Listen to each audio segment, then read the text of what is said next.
नमस्कार। आभा जल्दी जल्दी तैयार होकर घर से बाहर निकल ही रही थी कि उसकी सास सुलोचना जी टोकते हुए बोली, बहू कहाँ जा रही हो?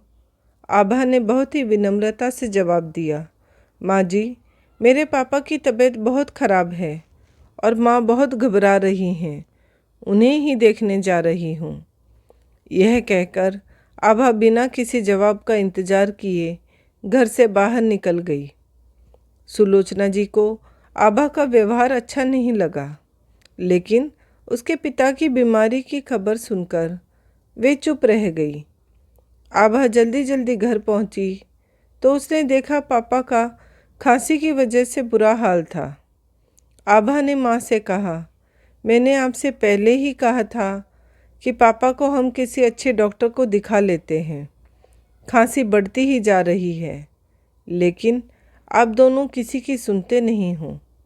आप पापा को संभालो, मैं टैक्सी लेकर आती हूँ। हम हॉस्पिटल चलते हैं। आभा पापा को लेकर अस्पताल पहुँच गई। वहाँ डॉक्टर ने उन्हें एक इंजेक्शन लगा दिया, जिससे उन्हें कुछ आराम मिला।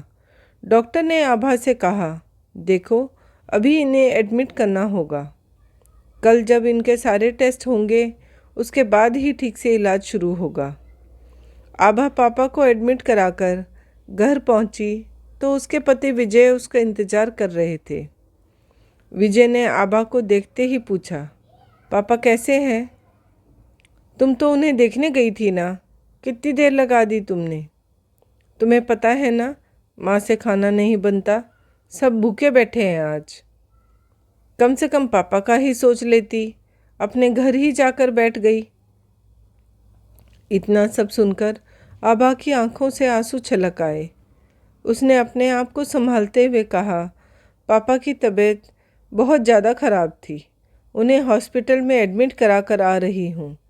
आप सब बैठो, मैं अभी 10 मिनट में आप सबके लिए खाना बना देती हूँ। एडमिट का सुनकर विजय का गुस्सा थोड़ा शांत हुआ। उसने कहा, रहने दो, खाना मैंने बाहर से ऑर्डर कर दिया है। तुम जाकर नहा लो, हॉस्पिटल से आई हो, फिर तुम माँ के लिए रोटी सेक देना, वे बाहर का नहीं खाती। आभा को विजय का उसकी केयर करना अच्छा लगा। वह जल्दी से नहाकर आई और फिर उसने माँ जी के लिए खाना बनाकर उन्हें दिया। वह जल्दी जल्दी सबको खाना खिला रही थी, लेकिन उसका मन पापा की ओर अटका था। पता नहीं अब कैसे होंगे, वो माँ से बात करना चाह रही थी। आभा ने जल्दी से सब काम निपटाकर छत पर चली गई। फिर उसने माँ को फ़ोन लगाकर पूछा, माँ अब कैसी तबीयत है पापा की? माँ बोली, बेटा तेरे जाने के बाद इनकी तबीयत और ज़्यादा बिगड़ गई थी। इनको खांसी के साथ खून भी आ रहा था। डॉक्टर ने तुरंत सारे टेस्ट किए हैं, बोले सुबह तक रिपोर्ट आ जाएगी। मेरा मन बहुत घबरा रहा है, क्या तू अभी आ सकती है? आभा बोली, ठीक है माँ, मैं आती हूँ, तुम चिंता मत करो। तभी माँ बोली, अरे मेरा तो दिमाग ही काम नहीं कर रहा, इतनी रात को कैसे आएगी तू? सुबह आ जाना। और हाँ, एक काम और करना, मेरे पास चेक बुक है, तू मेरे से चेक लेकर बैंक से 10,000 निकाल कर यहाँ जमा करा देना, तभी इलाज शुरू होगा। कुछ देर बात करने के बाद आभा नीचे आ गई। सब सोने जा चुके थे। वह रसोई में जाकर बचा हुआ काम निपटाने लगी। आज उसे अपना बचपन याद आ रहा था, जब उसके पापा कहते थे, मेरा बेटा नहीं है तो क्या हुआ, बेटी है ना, इसे ही मैं इस काबिल बनाऊंगा कि यही मेरा बेटा बनेगी। लेकिन आभा आज अपने आप को बहुत लाचार महसूस कर रही थी। काश मैं लड़का होती तो कम से कम इस समय अपने पापा का ख्याल तो रख सकती। काम निपटा कर वह सोने चली गई। उसने देखा विजय गहरी नींद में सो रहे थे, लेकिन उसकी आंखों में नींद कहाँ। वह सुबह जल्दी उठ गई और सबके लिए नाश्ता बनाकर विजय का लंच पैक करके निकलने के लिए तैयार होने लगी। तभी उसने देखा कि उसकी अलमारी में 10,000 रुपये पड़े हैं। जो विजय ने 2 दिन पहले घर खर्च के लिए दिए थे। फिर आभा ने कुछ सोचकर पैसे पर्स में रख लिए और हॉस्पिटल चली गई। वहाँ पहुंचकर उसने पैसे जमा करा दिए। फिर वह पापा के पास पहुंची तो उसने देखा पापा कुछ ठीक लग रहे हैं। वे आभा को देखकर मुस्कुरा दिए। तभी माँ ने कहा, बेटा ये चेक ले जा और बैंक से पैसे निकाल कर जमा करा दे, तभी तुम्हारे पापा की रिपोर्ट मिलेगी। आभा बोली, माँ मैंने पैसे जमा करा दिए हैं, जब घर जाऊंगी तो बैंक से निकाल लूँगी। पापा का इलाज अभी शुरू हो जाएगा। यह सुनकर माँ कहने लगी, अरे बेटा यह तूने क्या किया? जब तेरे ससुराल वालों को पता चलेगा तो ना जाने तुझे कितना भला बुरा सुनाएंगे।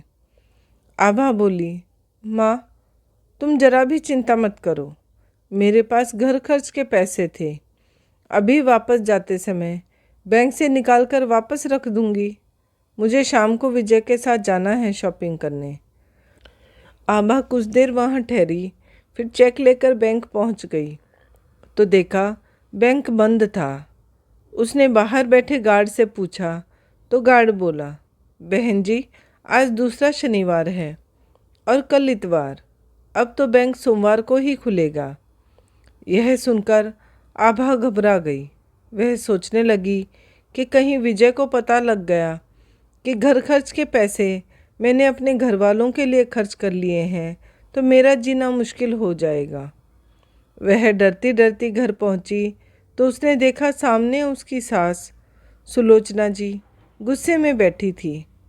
सुलोचना जी गुस्से से बोली, बहू यह सब क्या है? रात को तो हमने बाहर का खाना खा लिया, लेकिन सुबह से तुम फिर गायब हो। अगर दोनों टाइम बाहर का खाना खाएंगे तो हम सब बीमार पड़ जाएंगे। तुम चाहती क्या हो कि हम सब उसी हॉस्पिटल में एडमिट हो जाएं जिसमें तुम्हारे पापा हैं? इतना सुनते ही आभा रोने लगी।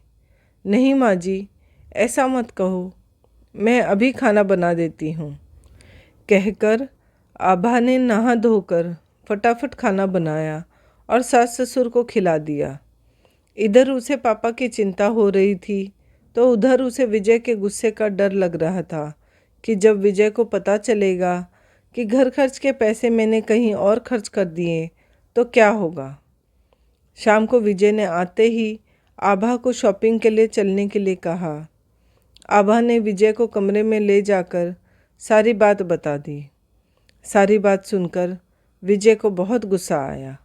वह बोला, ये अच्छा है, मैं इसी वजह से बिना भाई की बहन से शादी नहीं करना चाहता था। आखिरकार वही हुआ जिसका डर था। अपने माता पिता पर लुटाती रहो मेरी कमाई। यह सुनकर आभा के सब्र का बांध टूट गया। उसने तुरंत जवाब दिया, मैंने सिर्फ 1 दिन के लिए पैसे लिए हैं, तुम्हें सोमवार को वापस कर दूंगी। और रही बात बिना भाई की बहन से शादी करने की, तो वो तुमने एहसान नहीं किया, बल्कि इसलिए की थी कि इकलौती बेटी की सारी जायदाद तुम्हें ही मिल जाएगी। मेरे पापा आज हॉस्पिटल में हैं और मैं डर डर कर उन्हें देखने जाती हूँ। घर वापस आते ही सब मुझे उल्टा सीधा सुनाने लग जाते हैं। अपने पापा के पास जाकर जैसे मैंने कोई गुनाह कर दिया हो। अभी मैं हॉस्पिटल जा रही हूँ। मैं अपने पापा को अकेला नहीं छोड़ सकती। सोमवार को तुम्हें तुम्हारे पैसे मिल जाएंगे। विजय ने तैश में आकर कहा, मैं भी देखता हूँ कब तक रखेंगे वो तुम्हें। अपने आप वापस आओगी रोती हुई। उसकी नौबत नहीं आएगी, आभा ने जवाब दिया। मेरे पापा ने मुझे इतना काबिल बना दिया है कि मैं अपना और अपने माता पिता का पालन पोषण अच्छे से कर सकूं। इतना कहकर आभा ने एक बैग में कपड़े डाले और चल दी अपने घर।